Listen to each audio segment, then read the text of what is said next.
예. 우리가 지금 이게 세계관을 하고 있는 가장 큰 이유 중에 하나가 누차 얘기하지만 적그리스도를 좀 알아보자라는 의도가 제일 커요.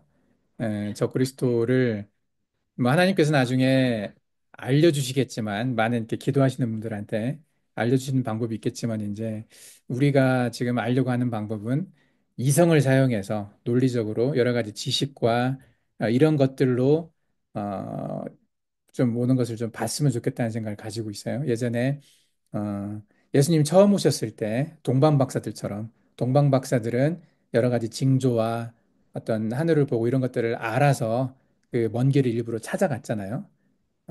일부러 찾아갔어요. 상당히 힘들었지만은. 어쨌든 그 사람들은 나름의 확신이 있었던 거잖아요. 그 먼 거리를 얼마나 멀었는지는 잘은 모르지만 어쨌든 굉장히 많은 어떤 여행 장비를 준비를 해서 그 해로까지 찾아갔죠. 일부러 찾아가서 물어보고 이게 굉장히 그 열망이 있었기 때문에 그런 게 있었기 때문에 이렇게 먼 거리를 갔을 거라고 생각을 해요. 그래서 예수님이 처음 오셨을 때에 어, 처음 오신 예수님을 알아봤던 그 세 부류가 있었다고 그랬잖아요. 그 목동에게 나타났던 천사가 나타났었고 시므온에게는 성령을 통해서 알게 하셨고 그 동방 박사는 지식을 통해 알게 했거든요. 근데 여러 가지 방법들이 있어서 아마 나중에 정말 기다리는 모든 사람들에게 하나님이 어, 예수님이 다시 오실 때 그 일들을 알게 하실 거라고 생각을 해요. 그리고 적그리스도가 왔을 때도 알게 할 거라고 생각을 하는데 그래서 적그리스도가 올 때 지금 연합 많이 가려져 있기 때문에 적그리스도가 오는 것에 대해서 많이 못 보게 많이 가려놨기 때문에 많은 사람들이 못 볼 거라고 생각이 되는데 그래서 우리는 좀 분석을 하고 성경에 이제 언급되어 있는 부분들을 찾아봐서 어, 마지막 때 적그리스도에 대해서 우리가 좀 알아봤으면 좋겠다는 마음으로 이 강의를 하고 있다는 걸 기억을 했으면 좋겠고 그래서 우리가 저번에 지금 시대에 어, 남방왕과 북방왕의 전쟁. 예, 다니엘은 이제 표현을 북방왕이라고 표현을 했잖아요. 적그리스도를. 마지막 북방왕이 그 적그리스도의 역할을 하는 걸로 이제 생각이 되는데, 적그리스도라는 이름 자체가 없어요. 다니엘에서는. 그냥 뭐, 대적하는 자나 멸망의 가증스러운 것, 이런 식으로 표현을 했죠. 그 멸망의 가증스러운 것, 이 가증스럽다라는 얘기는, 이것도 좀 굉장히 그 보기 싫은 것 어떤 물건이에요. 더러운 물건 이렇게 또 표현을 하잖아요. 더러운 물건, 멸망의 가증스러운 것. 이게 영어로 표현하면 이것도 디스커스팅이야. 보기 싫은 뱀 같은 존재예요. 이게 우리가 뱀을 보면 소스라치게 놀라잖아. 소름 끼친다고 표현을 해. 한국말로. 소름 끼친다. 예, 소름 끼친단 말에 이렇게 막 박살 돋는 느낌이 있어요. 보면은 막, 예, 이게 저절로 이렇게 막 보기 싫어지니 이렇게 몸이 소스라치게 놀라고 하는 그런 느낌. 그게 이제 소름 끼친다는 표현이거든요. 이게 다니엘이 표현했던 그런 것들을 보면 그런 느낌이에요. 저 그리스도가 꼭 뱀 같은 느낌. 그죠? 멸망의 가증스러운 것, 대적하는 자, 뭐 더러운 물건 이런 식의 표현들이 그런 식으로 표현을 했는데, 예, 그게 이제 신약에 가면 그걸 적그리스도 또는 짐승으로 표현을 하죠. 그래서 여러 가지 이름으로 등장을 하는데 어, 다니엘 11장에서는 이제 그걸 북방왕으로 표현을 했어요. 좀 북방왕 하면 좀 약간 정치적인 언어잖아요. 정치적으로 표현을 해서 이렇게 사람들이 보면 분석해서 보면 시대의 흐름을 알면 알 수도 있는 어떤 그런 이름일 거라는 생각이 드는데 여기 이제 북방왕이라는 표현을 했어요. 그래서 이 마지막 북방왕 이게 누구일까? 마지막 북방왕. 그래서 여러 가지 이름으로 종교들에서 표현을 했어요. 다니엘에서는 북방왕이지만 유대교에서는 메시아 그리고 뭐 저기 다른 종교들 있죠. 이게 기독교에서는 우리는 이미 메시아가 왔잖아요. 오셨어요. 그래서 우리가 생각하는 것은 적그리스도죠. 예. 유대교에서는 메시아로 생각하는 것이 우리한테는 적그리스도거든요. 그리고 이슬람교에서는 알마흐디 기다리는 게. 그리고 힌두교에서는 칼키라고 하는 존재가 있어요. 칼키. 열 번째 아바타라고 표현을 하죠. 예. 예전에 그 석가모니도 아바타 했다고 얘기를 하거든요. 아바타. 그래서 아바타란 단어 자체가 메시아라는 의미가 있어요. 그 안에도. 물론, 예. 예, 영화 아바타 있죠. 예. 그 아바타도 예. 그 어떤 그 안에는 다른 존재가 있지만 그 육적으로 드러나는 것은 다른 존재가 활동을 했죠. 내 아바타다. 내 대신에 내 뒤에서 누가 조정을 하고 실제로 이제 하는 것은 드러나는 건 다른 존재가. 이것도 이제 나중에 그 SF 영화 같은 데서도 보면 나는 그냥 누워서 있고 내 아바타가 사회생활 하는 그런 영화도 있어요. 아바타라는 표현이. 예. 그래서 힌두교 이 아바타란 단어가 힌두교에서 나온 단어예요. 예. 힌두교에서 나온 그런 단어인데 열 번째 아바타 칼키라고 하는 존재가 이 아바타는 비슈누의 아바타예요. 아바타가 신의 아바타죠. 어. 그러니까 예수님을 이 사람은 아바타로 보는 거죠. 예. 힌두교에서는. 신이 인간의 몸으로 왔다. 그 존재의 본질은 신이지만 그 드러나는 어떤 것은 육체로 드러나는 거기 때문에 그걸 아바타라고 표현을 했어요. 그래서 힌두교에서는 이 아바타, 열 번째 아바타가 온다고 생각을 하죠. 칼키라고. 불교에서도 미트레아라고 하고 한국 단어로 발음하면 미륵보살이라고 얘기해요. 미륵보살. 예. 이게 대표적으로 이 존재들이 이제 대표적인 종교들, 기독교와 유대교, 그리고 힌두교, 이슬람교, 불교 하면은 세상 거의 모든 인구가 다 들어가요. 이 안에. 그렇죠? 이들이 공통적으로 기다리고 있는 그게 누구냐? 북방왕이에요. 마지막 북방왕. 다니엘에서 이렇게 표현을 했어요. 북방왕이라고. 예. 그래서 이게 자세한 얘기는 안 나오는데 이 흔적들이 이제 여러 군데서 찾아봐야죠. 예. 그 북방왕이 그 아까 이제 우리가 얘기했죠. 짐승 마지막에 요한계시록의 짐승과 그 시작된 존재는 선악과에 나와 있던 그 짐승이었던 거죠. 뱀. 예. 거기서부터 이어져 가지고 마지막 모습으로 나타나는 게 이제 국방왕인데 유대교에서는 이것을 메시아라고 표현을 했어요. 그래서 메시아는 이스라엘을 구원하고 하나님의 율법을 회복하고 세상의 평화와 정의를 가져올 인물로 기대를 하죠. 인물이에요, 인물. 예. 인물이라는 게 뭐예요? 사람이잖아요. 사람으로 온다고 보는 거예요, 메시아로. 근데 참 이게 요즘 기독교가 이제 좀 문제가 되는 게 뭐냐면 이 다른 종교에서는 다 기다리고 있어요, 사람을. 사람을 올 거라고 다 알고 있어. 근데 기독교에서는 이걸 지우고 있단 말이야. 상징으로. 적그리스도가 상징으로 말을 한단 말이죠, 이게. 다른 종교는 다 메시아 한 명이거든요. 단 한 명으로 기다리고 있어요. 근데 기독교에서는 못 보게 만드는 거예요. 예. 나머지 메시아는 다 포지티브 이미지죠. 다른 종교에서는 다 이런 식의 구원하고 율법을 회복하고 세상의 평화와 정의를 가져올 인물이야. 예. 그죠?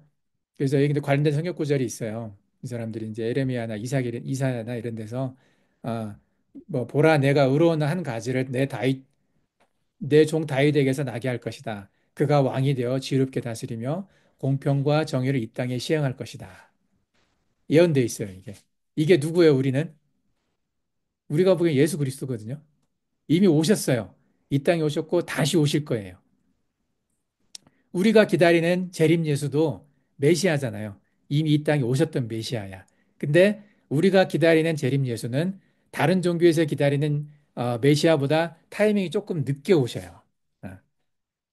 다른 데서 기다리는 메시아가 먼저 와요. 거짓 메시아. 적그리스도가 먼저 오고 그러고 나서 조금 있다가 예수님이 오시거든요. 그 인터벌이 이제 3년 반이라고 본단 말이지. 그 세대주의 종말론 개념으로 따지면 이게 그 마지막 후 3년 반, 전반기 3년 반이 있고 후 3년 반이 있는데 이 가운데 3년 반이 지났을 때 저들이 기다리는 메시아가 오고 적그리스도 우리가 보기에는 그러고 나서 우리가 진짜 기다리는 예수님은 3년 반 뒤에 오신단 말이지. 이 3년 반 동안에 가장 혼란스럽고 가장 힘든 시간을 거친다고 돼 있어요. 예, 이 3년 반은 엄청나게 긴 시간이에요. 예, 즐거워도 3년 반이 긴 시간인데 괴로운 3년 반은 얼마나 길겠어요. 예, 전에 없었던 큰 환란이 있을 거라고 얘기했거든요. 이 3년 반이. 그러니까 이 3년 반 동안에 이 기간 동안에 아마 다 떨어져 나갈 수도 있는. 그러니까 메시아를 기다리고 있었던 사람들조차도 이렇게 떨어져 나갈 만한 그 엄청나게 긴 시간이란 말이죠. 그래서 이 시간을 감하지 않으면 구원받을 자가 없다고 그럴 정도로 예수님도 그래서 좀 일찍 오실 거라고 이제 말씀을 하시는 장면들이 나오죠. 어쨌든 성경에도 분명히 이게 실체적인 존재로 사람으로 온다고 돼 있어요. 이게. 근데 이제 자꾸 기독교에서 이제 무천년이 되다 보니까 무천년으로 신학을 가다 보니까 그 무천년이 나온 이유 근본적인 이유가 뭐예요? 창세기 때문에 그래요. 창세기 뱀에 대한 해석이 안 됐기 때문에 결국은 그게 쭉쭉쭉 이어져 가지고 요한계시록이 무천년이 나온 거예요, 이게. 그 근본 원인은 뱀 때문에 그렇다고 난 봐요. 가장 기본적인 신학적인 어떤 그 무천년이 나오게 된 가장 기반이 되는 것은 뱀을 해석을 못했어요. 뱀을 상징으로 볼 수밖에 없게 돼서. 왜냐면 뱀의 후손을 해석을 못한 거잖아. 뱀이 해석이 안 되니까 뱀의 후손도 해석이 안 되지. 그것을 상징으로 보다 보니까 구체적으로 마지막 때 나타나게 될 그 적그리스도에 대해서 그것도 상징으로 볼 수밖에 없었던 거죠. 적그리스도가 상징이니까 짐승의 표도 상징이 되는 거예요. 실제로 존재하는 게 아닌 거죠, 이게. 예. 그래서 짐승의 표를 얘기하는 세대주의 종말론이나 전천년 이 사람들에 대해서 지금 어, 안 좋게 말을 하고 있는 거예요. 나도 그 경험이 있어요. 내가 한번 어느 교회 가서 이 얘기를 했다가 그 교회 목사님이 내 말을 뒤집느라고 교인들한테 몇 주 동안 설교를 했어요. 예. 그러면서 무천년을 가리킨 거야. 예. 그게 건강하다고 얘기를 하면서. 그 건강하다고 말하는 그것 때문에 사람들이 무장해제가 되는 거예요. 무장해제가 뭐냐면 싸울 생각이 없어지는 거예요. 이게. 예. 무장해제. 무장은 총 들고 막 준비하는 거거든요. 근데 그게 없다고 하니까 전쟁이 없는데 뭐더러 전쟁 준비를 하겠어요. 그래서 무장 해제를 시키는 그런 이론이 돼버렸어, 이게 무천년이. 물론 그분들은 그렇게 얘기 안 해. 그게 없어도 복음의 어떤 기쁨으로 계속해서 살면 되고 견디면 된다고 말씀하시지만은 상당 부분은 무장 해제를 시키는 그런 의미들이 있어서 상당히 위험하다고 보는 거죠. 어쨌든 이 여기서 보면 다른 종교들은요 다 구체적으로 기다리고 있어요. 어느 누군가를 국방왕, 예? 유대교에서 기다리고 있는 이 인물. 우리는 이미 오셨죠. 예수 그리스도로 오셨고 이 부분은 다시 오실 예수님이에요. 그러니까 다윗의 나게 하셨어. 그래서 왔어. 그래서 이분이 다시 오셔가지고 지혜롭게 다스리며 공평과 정의를 이 땅에 실행할 것이다. 이게 메시아의 왕국이거든요. 이건 천년왕국이에요. 우리가 얘기하는 천년왕국. 근데 이제 이 인물을 우리는 이미 오신 예수 그리스도라고 보는 거고 유대교에서는 아직 안 온 존재로 보죠. 우리가 믿고 있는 예수 그리스도는 유대교에서는 아무것도 아닌 존재예요. 아무것도 아닌 것을 떠나서 악한 존재죠. 스스로를 하나님이라고 했고 그래서 유대교가 그를 십자가에 박아 죽였잖아요. 못 박아 죽였잖아요. 유대교는 거기에 대해서 전혀 죄책감이 없어요. 지금까지도 그 일을 아주 잘했다고 생각을 해요. 예. 당연히 죽일 존재를 죽였다고 생각을 해요. 유대교는. 지금도 그래요. 안 바뀔 거예요, 이게. 이걸 바꾸잖아요. 그럼 유대교가 없어져야 돼. 예. 종교적으로, 정치적으로 이걸 바꿀 수가 없어요. 사소한 거 하나, 그 예를 들면 역사적인 거나 이런 것도 못 바꾸는데, 쉽게 못 바꾸는데, 이 거대한 어떤 그 사상적인 가장 기본이 된 모든 생활과 모든 정신세계 중심이 되는 이걸 유대교가 어떻게 바꾸겠어요? 못 바꿔요. 예. 그래서 끝까지 예수님은 이들이 생각하기에는 스스로 예수라고, 스스로 신이라고 하나님이라고 얘기했다가 십자가 달려 죽은 존재죠. 예. 지금까지도. 그래서 이 예전에 오셨던 이 메시아를 우리가 보는 그 예수 그리스도를 메시아로 받아들일 가능성은 거의 제로에 가깝죠, 유대교가. 예. 시스템적으로. 개인적으로는 영접할 수 있어요.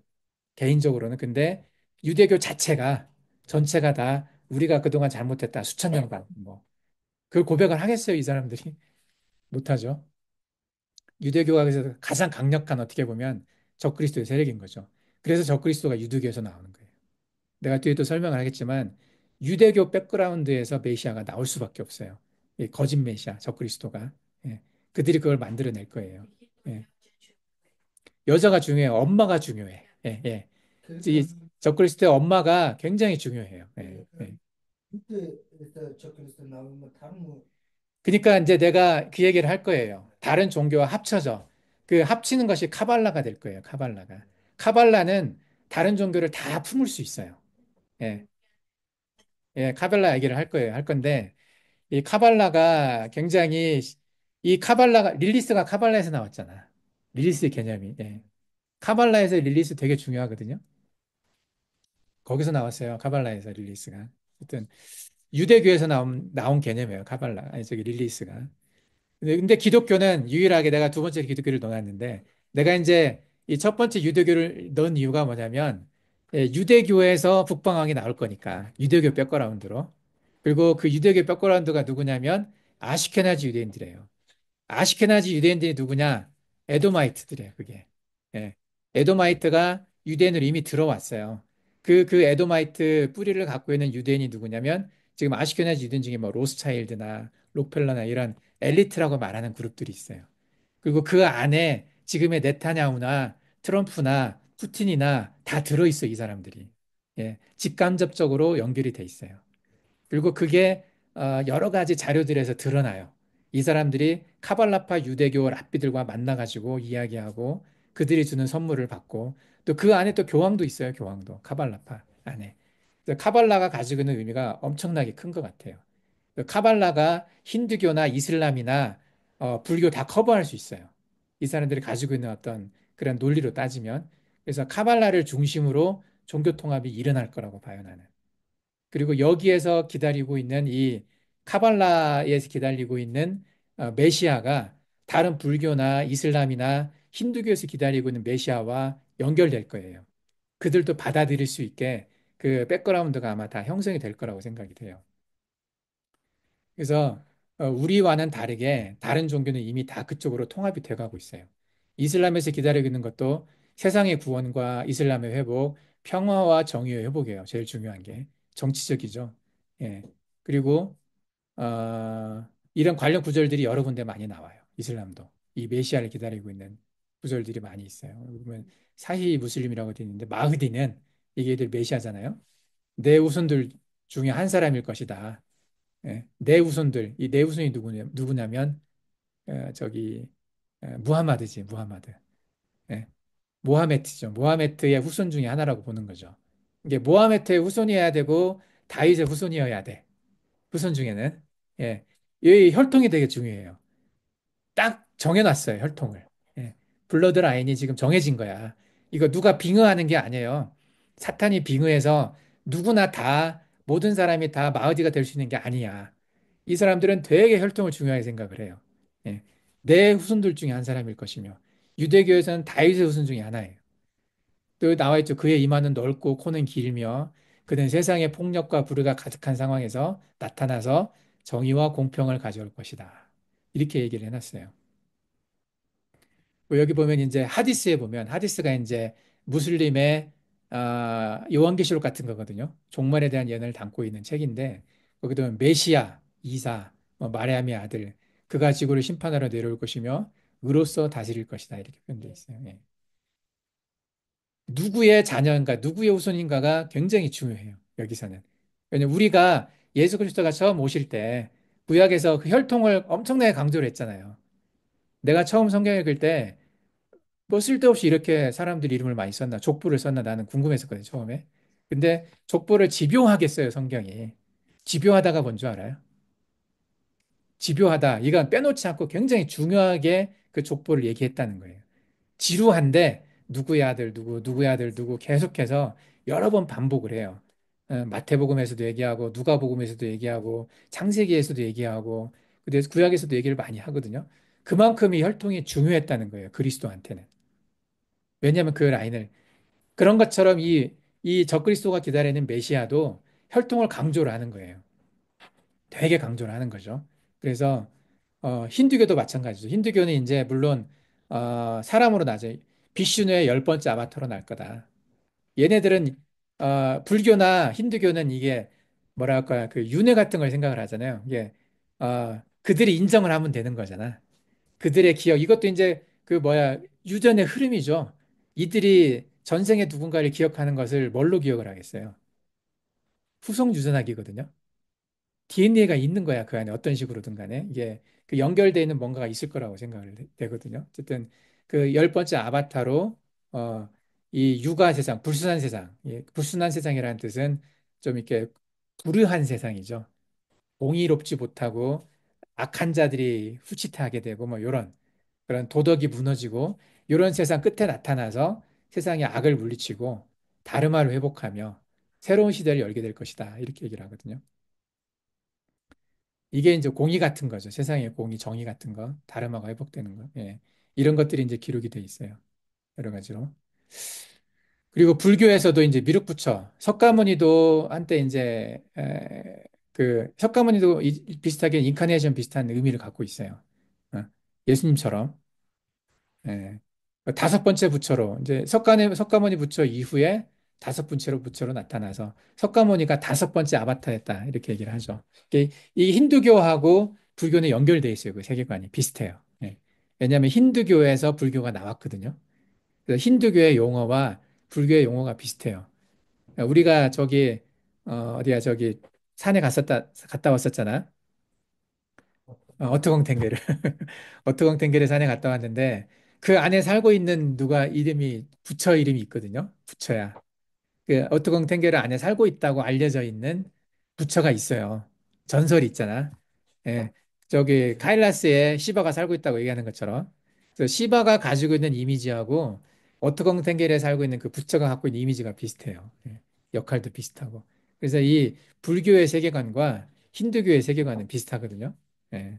그래서 불교에서 얘기하는 미륵부처하고 힌두교에서 얘기하는 열 번째 아바타 칼키하고는 같은 존재라고 보는 거죠. 그래서 요 힌두교하고 불교가 합쳐지는 것은 쉬워. 그래서 얘네 둘은 예, 같은 세계관이기 때문에 어쨌든 이 무력부처가 와가지고 불법을 회복하고 평화와 자비를 실현하고 세상의 법과 질서를 재정립한다.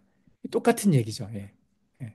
이 이제 구절이 이제 나와 있어요. 이게 법화경에도 나와 있고 다른 분제 그 불경에도 좀 나와 있어요. 이런 게. 예. 미륵경전에 보면 미륵보살은 미래의 부처로서 지혜를 전파하고 모든 중생을 구제할 것이다. 법화경에는 미륵보살은 석가모니 이후에 결과 진리를 깨닫고 세상에 다시금 밝은 빛을 전할 것이다. 밝은 빛을 전할 것이다. 이것도 빛이 나오죠. 이게 어, 사탄이죠. 우리가 보면 사탄과 짐승과 거짓 선지자 얘네들도 거짓 선지자들인 거죠. 이 종교에서는 보면 그걸 가르치기 때문에 종교적인 인물 이런 것들이 삼위일체가 돼서 드러나는 그 육체로 누군가 하나가 올 거라는 거죠. 이게. 그게 이제 성경에서 얘기하는 마지막 북방왕. 예. 이 모두의 공통점이 있어요. 예, 제가 다섯 개 종교를 얘기한 대표적인 다섯 개 종교에서 기독교를 포함해서 대부분 다 구원과 회복. 그죠? 대부분의 종교는 메시아가 오면 세상의 구원과 회복을 이루어낼 것이라고 믿고 있어요. 메시아는 세상의 악과 불의를 물리치고 정의와 평화를 회복할 인물로 여겨지는 거죠. 그리고 평화와 자비. 메시아에 등장한 세상의 평화와 자비를 가져오는 사건으로 여겨집니다. 모든 종교는 메시아가 와서 평화롭고 정의로운 새로운 시대를 열 것이라고 믿습니다. 그렇죠? 다 종교가. 그리고 이제 신앙의 핵심은 좀 미래지향적인 기대가 있어요. 좋은 세상이 올 거다는 거죠. 미래에. 지금은 힘들지만 힘들고 어지러운 이 세상이 극복되고 그 뒤에 오는 세상은 우리도 천년왕국을 기다리는 것처럼 이들이 기다리는 세상 뭐 법화경의 세상 뭐그 여러 이제 어떤 종교들마다 그런 세상을 기다리고 있어요. 그리고 미래 이들은 아직 오지가 않았다고 보는 거죠. 메시아가. 그래서 미래의 메시아의 도래는 각 종교의 신앙에서 중요한 핵심 요소를 자리 잡고 있으며 신도들에게 큰 소망과 기대를 주는데 이들은 모두 아직 안 왔어요. 앞으로 나타날 거라고 보는 거죠. 어, 온 적이 없어, 지금까지. 근데 앞으로 나타나서 이렇게 세상을 만들 거다. 기독교를 빼고는 우리는 이미 왔죠. 예수님이. 그리고 또 공통적인 특징 중에 하나가 특별한 혈통을 강조를 해요. 혈통. 신적 또는 특별한 혈통이 있어요. 그래서 메시아들은 대개 신에게 설택은 받은 자로 특정 혈통 속에 속해서 신적 기원을 가지고 있다고 보는 거죠. 혈통을 타고 오는 거죠. 그러니까 우리가 예수님이 처음 오셨을 때 혈통이 강조됐던 것처럼 예, 이들이 기다리는 적그리스도, 이들이 기다리는 메시아가 올 때도 마찬가지로 혈통이 강조될 거란 얘기죠. 예. 그 혈통이 뭐냐?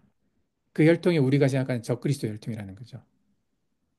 예. 창세기부터 시작되는 그 혈통, 네안데르탈인, 어, 그 혈통이 들어가 있는 뭐 네안데르탈이란 말은 없지만 첫 여섯째 날 창조됐던 그 인간의 혈통 들어가 있는 그게 이어진 거죠. 노아 시대에 또 넘어서 네피림의 혈통 이런 것이 이제 성경은 그렇게 표현되어 있지만 이제 여기는 다 각 종교들이 어떤 신적인 혈통으로 보는 거죠. 차이점이 있다면 뭐냐면 메시아의 정체와 역할. 각 종교는 메시아의 정체 역할을 다르게 정의를 하는데 비슷하지만 유대교는 메시아를 다윗 왕의 후손으로 보는 거죠. 다윗이라고 특정을 했어요. 기독교는 이미 예수 그리스도를 메시아로 보는 거죠. 재림하는 메시아죠. 다시 오는 메시아. 이슬람교는 아, 마흐디와 재림 예수 이사라고 해서 예수님이 다시 오신다고 생각은 해요. 근데 이 이사 예수님이 메인이 아니야. 마흐디가 메인인 거죠. 예. 힌두교, 불교도 이제 각각 칼키와 미트랄 얘기를 하지만 이것이 이제 통합하는 누구 하나가 올 거라고 생각이 되는 거죠. 예. 메시아의 시대감이 다 비슷하다고 보는 거죠. 기독교만 조금 달라요. 나머지는 다 비슷하다고 볼 수가 있고 기독교만 좀 다르고 있어요. 예. 그래서 각 종교에서 기다리는 메시아가 동일 존재일 가능성이 아주 많죠. 예. 동일 종교의 존재할 가능 공통의 특성들을 가지고 있어요. 아까 얘기했던 것처럼 구원자의 역할, 미래지향적인 기대, 신적 또는 특별한 혈통. 음. 특히 혈통이 많이 강조가 되죠. 유대교에서는 다윗 왕의 혈통이고 이스라엘이라는 특정 나라를 재건한다고 보잖아요. 이스라엘과 연관돼 있어요. 그 토라 이게 모세 오경을 준수를 하고 그리고 성경에 예언하는 여러 가지 성취를 하는 행동들을 할 거라고 보는 거죠. 이슬람에서도 성스러운 혈통을 얘기를 해요. 다윗 왕과는 상관이 있을 수 없을지 모르지만 마흐디, 무함마드 후손 중에 한 사람 온다고 보는 거죠. 특히 이란, 이란에서 얘기하는 시아파 이슬람들은 혈통을 강조를 하죠. 수니파는 혈통을 강조를 이렇게 하지 않아요. 수니파는 모하마드의 직계 후손이 아니어도 칼리프가 될 수가 있죠. 수니파에서는 얘네들은 이제 투표를 하고 그러니까. 근데 시아파 이란은 반드시 혈통으로 와야 돼요. 그 저기 누구냐? 모하메드의 조카 알리, 예, 모하메드 조카 알리와 모하메드의 딸이 결혼했다고 그랬잖아요.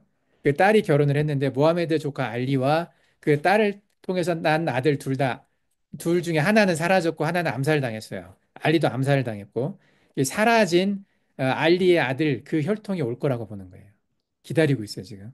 그래서 뭐 12번째 이맘이라고도 표현을 하고 그래서 아마 이제 여기서 얘기하는 성스러운 혈통은 이슬람 전체가 아니라 어, 시아파 쪽인데 시아파가 그래서 이제 되게 강력하게 그 이스라엘과 이제 경쟁을 하고 있죠. 이스라엘하고 이란하고 시아파의 종주국이 이란이니까. 예. 힌두교는 이제 비슈누의 화신으로 온다고 보고 있어요. 여기서 얘기하는 게 말을 타고 나타나, 흰 말을 타고 나타나서 검을 들고 나타나요. 이 어디서 본 것 같죠, 이게? 예, 성경에서 보면은 거기는 활을 들고 나타났어요. 검이 아니라. 요한계시록의 첫 번째 인을 뗐을 때 나타났던 백마탄 존재. 예, 그 존재하고 좀 비슷하죠, 이게. 예. 그 불교에서도 이제 기다리는 게 있어요. 뭐 보살의 자질, 뭐 이건 이제 불교는 혈통을 강조하는 건 아니죠. 어쨌든 이게 통합된 조건으로 누구 하나가 나타나기 굉장히 어렵죠. 예, 불가능할 거라고 생각이 될 정도로 굉장히 어려워요. 근데 그 마지막 그 불가능한 것을 이루는 게 이제 적그리스도죠. 예, 그걸 불가능했다고 보는 것을 누군가가 어떤 조직들이 만들어낼 거예요. 적그리스도의 조직들이. 그래서 종교를 하나로 통합을 하고 그 하나로 추앙받을 누군가가 이제 만들어내겠죠. 예. 그래서 내가 하나 만들어 봤어요. 내가 만든 게 아니라 챗GPT가 만들었어요. 예. 내가 여러 조건들을 다 대입을 해서 입력을 했어. 그래서 이런 조건들을 가진 위의 조건들을 가진 모든 종교에서 기다리고 있는 누군가가 나온다면 어떻게 나오겠나 한번 이제 만들어 봤어요. 이름은 데니엘 솔로몬이에요. 데니엘 솔로몬. 내가 지은 이름이 아니야. 챗GPT가 이렇게 이름을 지었어요. 챗GPT가 참 일 잘하는 것 같아. 그래서 지금도 이렇게 일을 잘하는데 얘가 지금 최근에 일론 머스크가 더 발달한 GPT를 아니 이게 AI를 내놨더라고요. 챗 GPT보다 10배 많은 GPU를 쓰는 훨씬 더 성능이 뛰어난 걸 만들었더라고요, 지금. 예.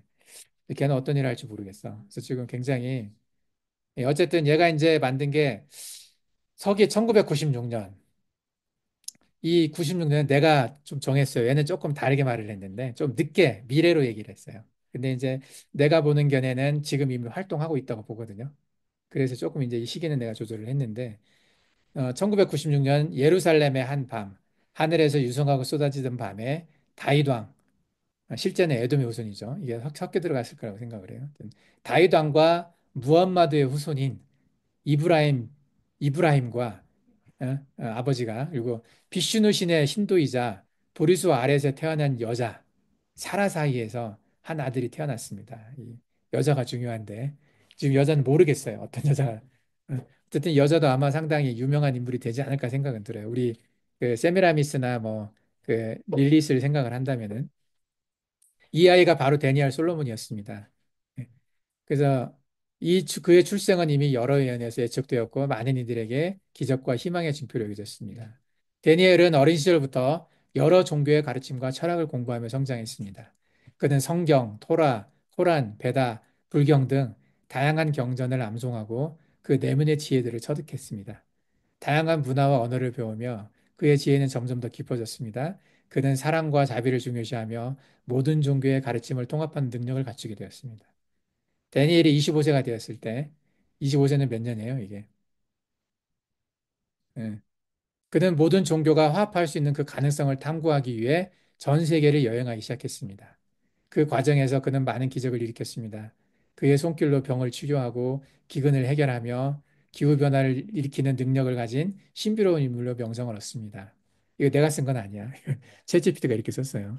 예. 사람들은 그를 따르기 시작했고 그는 자연스럽게 영적 지도자로 자리를 잡았습니다. 2030년 전 세계는 극도의 혼란과 불안 속에 빠지게 되었습니다. 이 2030년은 내가 정한 거고 이 나머지는 챗GPT가 썼어요. 예, 극도의 혼란과 불안 속에 빠지게 되었습니다. 챗GPT는 2050년이라고 말했어, 사실은. 2050년 정도. 2050년이 아닐 것 같아. 더 빨리 올 것 같아서 이제. 예. 예, 경제 위기와 정치적 부패, 전쟁, 그리고 자연재해로 인해 많은 이들이 고통받고 있어요. 있을 때 데니엘은 사람들의 지지를 받으며 정치에 나섰습니다. 그는 강력한 리더십과 존경을 받으며 세계 평화와 정의로운 통치를 실현하기 위해 노력했습니다. 그의 정책은 부패를 척결하고 공평한 사회를 만드는 데 중점을 두었습니다. 이 정치적 리더십을 발휘하려면 집안이 바탕이 돼야 돼요. 집안 백그라운드가 있어야 돼. 그래서 트럼프 같은 집안, 지금으로 보면 트럼프가 지금 굉장히 강력해 보이잖아요. 예, 트럼프의 사위나 딸이나 뭐 지금 이제 내가 좀 요즘 많이 그렇게 눈에 띄는 중 아니가 트럼프 아들 있잖아요. 2m 6cm짜리 이 뭐지 무슨 트럼프지? 베런 트럼프. 베런이라고 하거든요. 예, 아들 막내 아들 있어요. 예. 베런 트럼프를 지금 많이 띄우더라고. 그래서 얘가 어떤 역할을 할까 하는 그런 생각도 살짝 들어요. 베런 트럼프 같은 사람. 그리고 이 베런 트럼프의 엄마가 백그라운드가 저쪽에 동유럽 쪽이거든요. 슬로베니아인가 뭐 그쪽이야. 예. 동유럽 쪽 사람인데, 예? 예. 첫 번째는 죽었죠. 예. 두 번째는 이혼했고, 예. 세 번째 지금 세 번째 부인인데, 예. 그래서 뭐 어쨌든 이 엄마가 지금은 많이 안 나서지만 혹시 뭐 하여간 그런 느낌이 살짝 들기도 해요. 잘은 모르겠지만은 지금 세상에 드러난 인물 중에 가장 강력한 정치적인 힘을 갖고 있는 사람이 트럼프거든요. 트럼프 자체가 짐승은 아니고 아마 그 가문에서 나올 가능성도 없지 않아 있다. 예. 지금 그 중에 젊은 사람, 로스차일드 가문의 젊은 사람이나 뭐 하여간 모르겠어요. 어쨌든 근데 지금 누군가가 활동하고 있는데 이런 정치적인 어떤 힘을 가지고 이런 정치적인 힘을 누가 포장해 줘야 되잖아요. 언론이나 이런 데서 자꾸 이제 이 사람을 띄워줘야 되거든. 그러려면은 그걸 컨트롤할 수 있는 힘이 있는 존재여야 되는 거죠. 만들어지는 거니까 실제 그렇다기보다는 만들어지는 거잖아요. 이제 서기 2034년, 한 10년, 8년 남았나 이렇게 얘기하면 데니엘 솔로몬은 세계 평화를 완전히 이룩하며 종교 간의 갈등을 완벽히 해결하는 데 성공했습니다. 그의 이름은 전설적인 메시아로서 미래의 세대들에게 영원히 기억될 것입니다. 사람들은 그의 가르침을 따르며 평화롭고 조화로운 세상을 구축해 나갔습니다. 자, 이제 내가 왜 이 날짜를 이렇게 얘기했냐면 예수님과 비슷한 패턴일 거라고 생각을 했어요. 처음 오셨던 예수 그리스도 BC 4년 내에 태어나서 예수님께서 이제 돌아가셨을 때가 한 30 BC, AD 한 33이나 34 정확하지는 않아요. 정확하지는 않지만 이쯤이지 않을까라는 생각이 들어서 예수님이 33세, 34세일 때 이제 십자가 달리신 거잖아요. 그때 공식적으로 십자가 달려 죽으면서 메시아가 된 거잖아요. 십자가에 달려서 메시아가 어? 등 등극이죠 일종의 적그리스도는 왕위에 등극을 하겠지만 예수 그리스도가 우리의 왕이 된 건 어디예요? 십자가 위에서였거든요. 십자가로 죽으시면서 왕이 된 거였고 적그리스도는 왕의 자리에 앉는 거죠. 예. 그 아마 비슷한 패턴을 갖지 않을까 생각을 해요. 예. 그 흉내 낼 거기 때문에 그래서 아마 이때쯤이 아닐까라고 생각이 돼요. 그래서 어떤 모습으로 올까? 예. 현대 이제 유대인과 관련이 많이 될 거예요. 혈통적으로는 혈통이 이제 유대와 뭐 이 불교하고 힌두교는 혈통보다는 아바타잖아. 아바타. 그러니까 어떤 라인보다는 그 부모가 중요한데 어떤 성장의 백그라운드 그들의 믿음이 중요하지만 이슬람과 유대교는 반드시 혈통이어야 돼요, 혈통. 혈통이 반드시 인정받아야 돼. 그들의 추종자들한테서 인정받아야 되기 때문에 어떤 모습으로 올 것 같아요, 이 중에. 세프라딤, 이게 아슈케나지거든요. 아슈케나지, 미즈라임. 세프라딤은 이제 혈통의 유대인이고, 이 아슈케나지는 지금 이제 그 혈통이 아니죠. 종교적인, 예, 아슈케나지 유대인들이죠. 이건 미즈라임은 계속해서 거기 살던 사람들이에요. 이게 세프라딤이고 이게 미즈라임이다. 미즈라임은 팔레스틴 지역에서 계속 살아왔던 유대인들이 좀 있거든요. 이런 모습일 거예요. 아랍 사람하고 똑같이 생겼죠. 이 사람은, 예. 어떤 모습일지는 모르겠어요. 어떤 모습일지 모르겠지만, 반드시 어떤 사람이라는 거지. 이 메시아가. 예. 그죠?